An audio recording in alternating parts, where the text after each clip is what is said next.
Зяа сайн байна. Миний би ойрын өдрүүд нэлээдгүй залхуу байгаад та нар анзаарсан байх. Юуны өмнө та бүхнийхээ өмнө хүлслийг өчье. Бид бүхний хүсэн хүлээсэн Record of Ragnarok-ийн өөрчлөлт гарсан байгаа. Би анх энэхүү мангаг ярьдаг байхдаа амар гацдаг, ээрдэг, муурдаг байсан. Одоо гайгүй болсон гэж бодохгүй байна. Гэхдээ арай гайгүй болсон байх.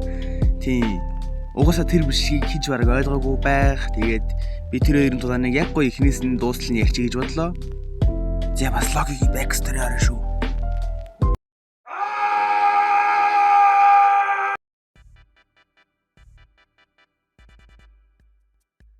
Зяанхүү хүн төрлөختийн талаас 1993 оны өвлийн дайны Баатар гэдэг Финландийн мэрэгэн бууч Симо Хаяа. Симогийн сонгосон тулд газар нь түүний төрлөх нутаг Финландийн ойг тэр чигээр нь авчирсан байдаг.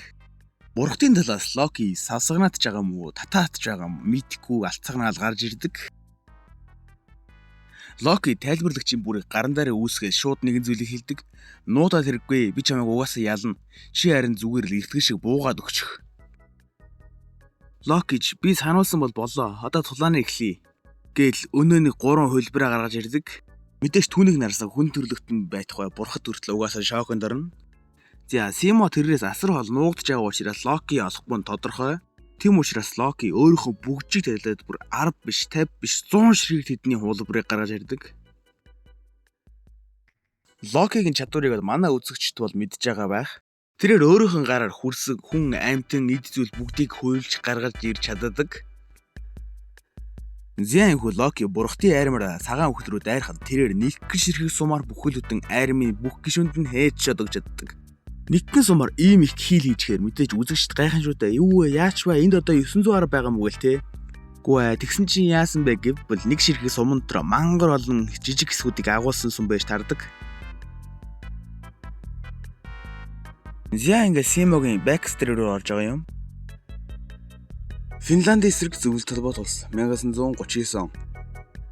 Зөвлөлт холбоот улс Финландийн Колоэрэг хэмээх газар руу маш их хэмжээний зэрэг явуулсан ч огтонгоосоо Финландийн хамгаалтыг сэтэлж чадахгүй байв. Учир нь гэвээс нөгөө талд нь юу ч алдалгүй буддаг нэгэн бэргэн бууч байдаг байлаа. Тийм ээ тэр бол мэдээж Симо Хаяа. Маш их хэмжээний хүн алсан нь Симод үнэхээр хэцүү байдаг байлаа. Тэрээр орой олгон орондоо үйлж залбирч хандаг байсан. 1940 оны 3 дугаар сарын 6. Симо байрлалаа эзлэн өөрийнхөө үүрийг гүйцэтгэж байхад түүний харахгүй бүсээс нэгэн сумарч тэрний хасрын булчинг бууддаг. Энэ явдлаас хойш Симо тэтгэвртэй гарч үнэхээр амар тайван амьдэрсэн байдаг. За энэ үед тулаан Симо өөрийнхөө илгийг сум болгон бүтээж Локи руу бууддаг. Локиг өөрийнх нь 3 зэрэг нь урд нь орж хамгаалсан ч гэсэн биенүүдийн нэвт будаж Локигийн духан дотор гიშл тухруу нь ондог.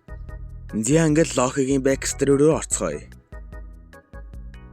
Олон төрлийн үнэ Валхалагийн сэсгэлэгт Локи алхаж явж байдаг. Локигийн өсвөстэй яа гэдэг юм бэ те. Тэрээр ихтүү балан дөрөвттэй уулздаг бөгөөд нэгэн түүнүүд харуу шиддэг. Ерөнхийдөө бол Валкиринууд бурхтыг айгүй хүндэлж харьцах ёстой юм билэ. Гэтэл түүнлүү таруу шидсэн Валкири бүр түүнийг хараад инээгээд ямар амар хөвгөлтэй юм бэ гэж жоохон даапалаад. Гэтэл тэрний инээж байгааг харсан Локи шууд бундан шааждаг.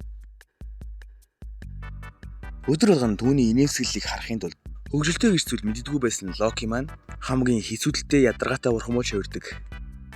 Дайны бурхан Арисын өсийг босч ахыгаа өдөж ерөнхийдөө бүрхийлдэг инээлгэхийн тулд юу хийсэн гэдэг байлаа.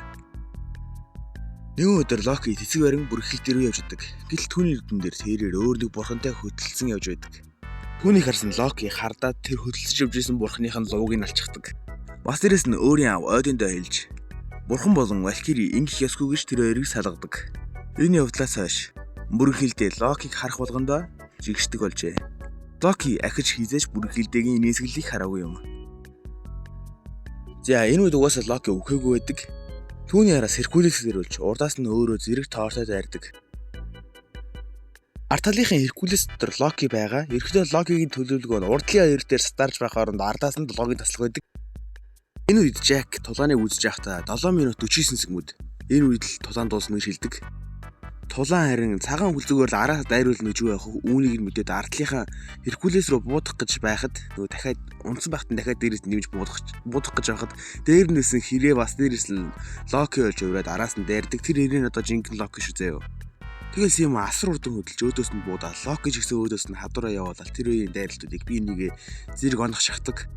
Гэвч бууны сүм илүү хурдан болсон хойно Локигийн духан дунд бууны сүм нь ордог. Локи ч өөрийгөө ялагдсан гэдгийг мэдэж түүний хэлсэн эцсийн үг нь бүрэнхийлдэ би чамд хайртай гэдэг. Ийхүү Рагнарокийн 11-р үеийн ялагч хүн төрлөختний дүүхэнд хамгийн шилдэг снайпер Симон хаяа. Симо яасан ч гэсэн маш их хэмжээний эргэтэнгээ зориулсан учраас ухаан алдаж ундаг. За тэгээд энэхүү дулаан аль биесээр дууслаа. Одоо уламжлал ёсоор оноогоо өгсгөө 10-аас 7.5. Би уул нь Локиг жоохон ялчаасаа гэж хүссэн л дээ. Гэхдээ